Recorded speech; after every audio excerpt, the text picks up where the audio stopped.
the pit and the pendulum. I was sick unto death with that long agony, and when they at length unbound me, and I was permitted to sit, I felt that my senses were leaving me. The sentence, the dread sentence of death, was the last of distinct accentuation which reached my ears. After that, the sound of the inquisitorial voices seemed merged in one dreamy indeterminate hum. It conveyed to my soul the idea of revolution, perhaps from its association in fancy with the burr of a mill wheel. This only for a brief period, for presently I heard no more. Yet, for a while, I saw, but with how terrible an exaggeration. I saw the lips of the black-robed judges. They appeared to me white, whiter than the sheet upon which I traced these words, and thin even to grotesqueness, thin with the intensity of their expression of firmness, of immovable resolution, of stern contempt of human torture. I saw that the decrees of what to me was fate were still issuing from those lips. I saw them writhe with a deadly locution. I saw them fashion the syllables of my name, and I shuddered because no sound succeeded. I saw, too, for a few moments of delirious horror, the soft and nearly imperceptible waving of the sable draperies which enwrapped the walls of the apartment. And then my vision fell upon the 7 tall candles upon the table. At first they wore the aspect of charity, and seemed white slender angels who would save me, but then, all at once, there came a most deadly nausea over my spirit, and I felt every fiber in my frame thrill as if I had touched the wire of a galvanic battery, while the angel forms became meaningless specters, with heads of flame, and I saw that from them there would be no help. And then there stole into my fancy, like a rich musical note, the thought of what sweet rest there must be in the grave. The thought came gently and stealthily, and it seemed long before it attained full appreciation, but just as my spirit came at length properly to feel and entertain it, the figures of the judges vanished, as if magically, from before me. The tall candles sank into nothingness, their flames went out utterly, the blackness of darkness supervened, all sensations appeared swallowed up in a mad rushing descent as of the soul into Hades. Then silence, and stillness, and night were the universe. I had swooned, but still will not say that all of consciousness was lost. What of it there remained I will not attempt to define, or even to describe, yet all was not lost. In the deepest slumber, no. In delirium, no. In a swoon, no. In death, no. Even in the grave all is not lost. Else there is no immortality for man. Arousing from the most profound of slumbers, we break the gossamer web of some dream. Yet in a second afterward, so frail may that web have been, we remember not that we have dreamed. In the return to life from the swoon there are 2 stages. First, that of the sense of mental or spiritual. Secondly, that of the sense of physical existence.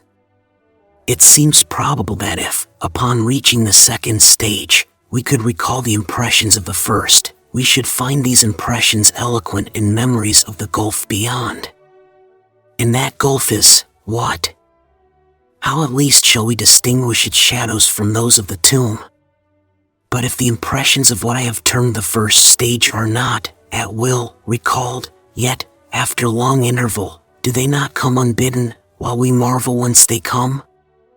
He who has never swooned, is not he who finds strange palaces and wildly familiar faces in coals that glow, is not he who beholds floating in midair the sad visions that the many may not view, is not he who ponders over the perfume of some novel flower, is not he whose brain grows bewildered with the meaning of some musical cadence which has never before rested his attention.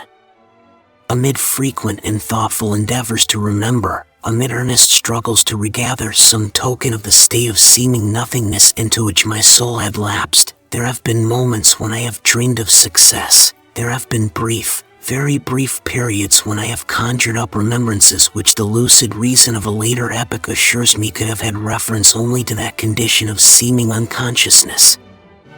These shadows of memory tell, indistinctly, of tall figures that lifted and bore me in silence down, still down, till a hideous dizziness oppressed me at the mere idea of the interminableness of the descent. They tell also of a vague horror at my heart, on account of that heart's unnatural stillness. Then comes a sense of sudden motionlessness throughout all things, as if those who bore me, a ghastly train, had outrun, in their descent, the limits of the limitless, and paused from the wearisomeness of their toil. After this I call to mind flatness and dampness, and then all is madness, the madness of a memory which busies itself among forbidden things. Very suddenly there came back to my soul motion and sound, the tumultuous motion of the heart, and, in my ears, the sound of its beating. Then a pause in which all is blank. Then again sound, and motion, and touch, a tingling sensation pervading my frame. Then the mere consciousness of existence, without thought, a condition which lasted long. Then, very suddenly, thought, and shuddering terror, an earnest endeavor to comprehend my true state. Then a strong desire to lapse into insensibility. Then a rushing revival of soul and a successful effort to move. And now a full memory of the trial, of the judges, of the sable draperies, of the sentence, of the sickness, of the swoon. Then entire forgetfulness of all that followed, of all that a later day and much earnestness of endeavor have enabled me vaguely to recall. So far, I had not opened my eyes. I felt that I lay upon my back, unbound. I reached out my hand, and it fell heavily upon something damp and hard. There I suffered it to remain for many minutes, while I strove to imagine where and what I could be. I longed, yet dared not, to employ my vision. I dreaded the first glance at objects around me. It was not that I feared to look upon things horrible, but that I grew aghast lest there should be nothing to see. At length, with a wild desperation at heart, I quickly unclosed my eyes. My worst thoughts, then, were confirmed. The blackness of eternal night encompassed me. I struggled for breath. The intensity of the darkness seemed to oppress and stifle me. The atmosphere was intolerably close. I still lay quietly, and made effort to exercise my reason. I brought to mind the inquisitorial proceedings, and attempted from that point to deduce my real condition. The sentence had passed, and it appeared to me that a very long interval of time had since elapsed. Yet not for a moment did I suppose myself actually dead. Such a supposition, notwithstanding what we read in fiction, is altogether inconsistent with real existence, but where and in what state was I? The condemned to death, I knew, perished usually at the autos de fe, and one of these had been held on the very night of the day of my trial. Had I been remanded to my dungeon, to await the next sacrifice, which would not take place for many months? This I at once saw could not be. Victims had been in immediate demand. Moreover, my dungeon, as well as all the condemned cells at Toledo, had stone floors, and light was not altogether excluded. A fearful idea now suddenly drove the blood in torrents upon my heart, and for a brief period I once more relapsed into insensibility. Upon recovering, I at once started to my feet, trembling convulsively in every fiber. I thrust my arms wildly above and around me in all directions. I felt nothing, yet dreaded to move a step, lest I should be impeded by the walls of a tomb. Perspiration burst from every pore, and stood in cold big beads upon my forehead. The agony of suspense grew at length intolerable, and I cautiously moved forward, with my arms extended, and my eyes straining from their sockets in the hope of catching some faint ray of light. I proceeded for many paces, but still all was blackness and vacancy. I breathed more freely. It seemed evident that mine was not, at least, the most hideous of fates. And now, as I still continued to the truth at length flashed upon me. In my first attempt at exploration, I had counted 52 paces, up to the period when I fell. I must then have been within a pace or two of the fragment of surge. In fact, I had nearly performed the circuit of the vault. I then slept and, upon awaking, I must have returned upon my steps, thus supposing the circuit nearly double what it actually was. My confusion of mind prevented me from observing that I began my tour with the wall to the left and ended it with the wall to the right. I had been deceived, too, in respect to the shape of the enclosure. In feeling my way, I had found many angles, and thus deduced an idea of great irregularity, so potent is the effect of total darkness upon one arousing from lethargy or sleep. The angles were simply those of a few slight depressions, or niches, at odd intervals. The general shape of the prison was square. What I had taken for masonry seemed now to be iron, or some other metal, in huge plates, whose sutures or joints occasioned the depression. The entire surface of this metallic enclosure was rudely daubed in all the hideous and repulsive devices to which the charnel superstition of the monks has given rise. The figures of fiends and aspects of menace, with skeleton forms, and other more really fearful images, overspread and disfigured the walls. I observed that the outlines of these monstrosities were sufficiently distinct, but that the colors seemed faded and blurred, as if from the effects of a damp atmosphere. I now noticed the floor, too, which was of stone. In the center yawned the circular pit from whose jaws I had escaped, but it was the only one in the dungeon. All this I saw indistinctly and by much effort, for my personal condition had been greatly changed during slumber. I now lay upon my back, and at full length, on a species of low framework of wood. To this I was securely bound by a long strap resembling a sissingle. It passed in many convolutions about my limbs and body, leaving at liberty only my head, and my left arm to such an extent that I could, by dint of much exertion, supply myself with food from an earthen dish which lay by my side on the floor. I saw, to my horror, that the pitcher had been removed. I say to my horror, for I was consumed with intolerable thirst. This thirst it appeared to be the design of my persecutors to stimulate, for the food in the dish was meat pungently seasoned.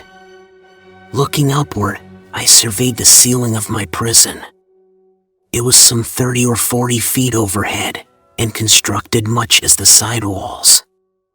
In one of its panels a very singular figure riveted my whole attention.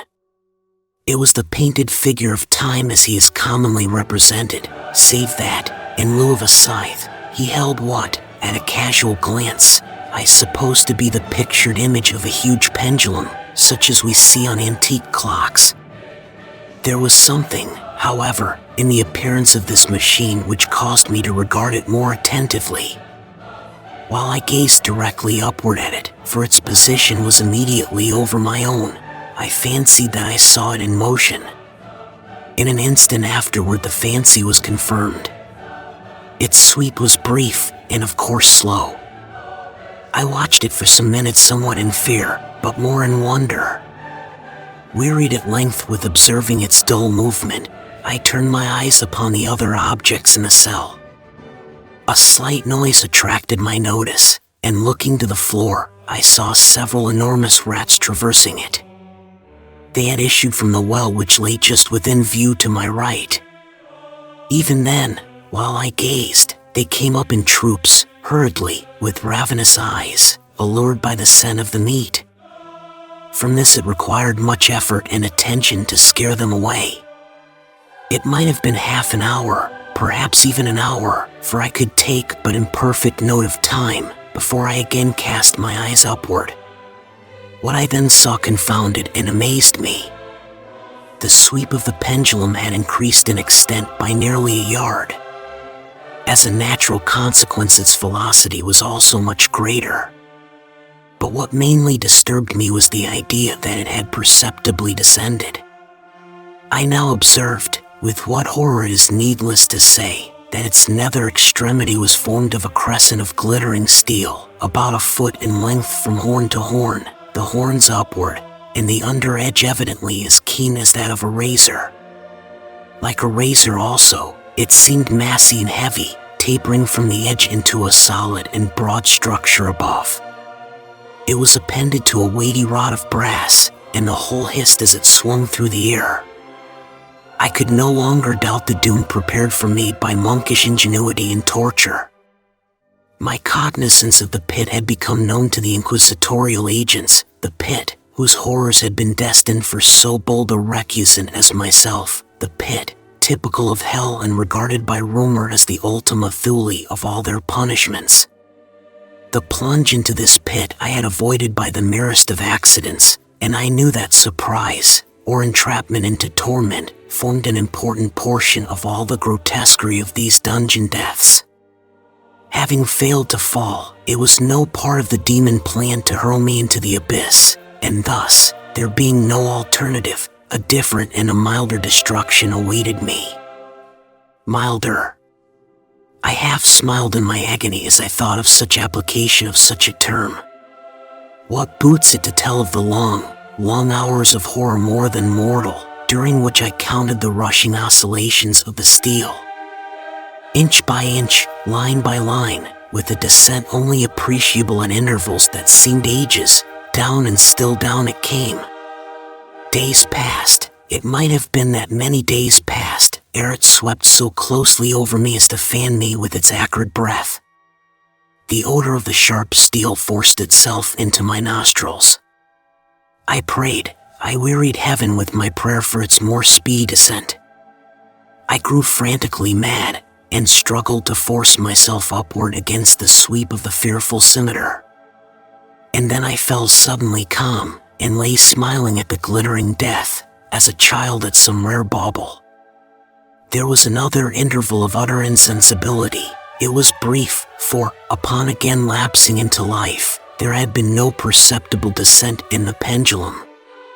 But it might have been long, for I knew there were demons who took note of my swoon, and who could have arrested the vibration at pleasure.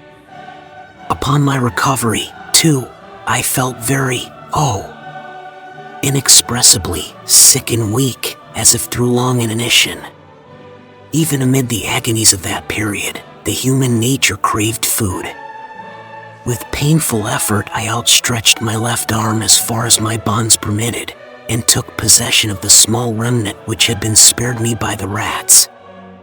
As I put a portion of it within my lips, there rushed to my mind a half-formed thought of joy, of hope. Yet what business had I with hope?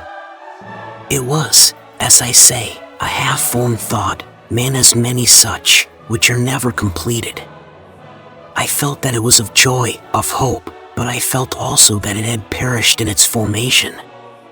In vain I struggled to perfect, to regain it. Long suffering had nearly annihilated all my ordinary powers of mind. I was an imbecile, an idiot.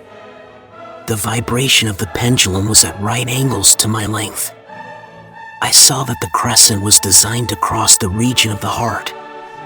It would fray the serge of my robe, it would return and repeat its operations, again and again. Notwithstanding its terrifically wide sweep, some 30 feet or more, and the hissing vigor of its descent, sufficient to sunder these very walls of iron, still the fraying of my robe would be all that, for several minutes, it would accomplish. And at this thought I paused. I dared not go further than this reflection. I dwelt upon it with a pertinacity of attention, as if, in so dwelling, I could arrest here the descent of the steel. I forced myself to ponder upon the sound of the crescent as it should pass across the garment, upon the peculiar thrilling sensation which the friction of cloth produces on the nerves. I pondered upon all this frivolity until my teeth were on edge. Down, steadily down it crept. I took a frenzied pleasure in contrasting its downward with its lateral velocity. To the right, to the left, far and wide, with the shriek of a damned spirit. To my heart, with the stealthy pace of the tiger. I alternately laughed and howled,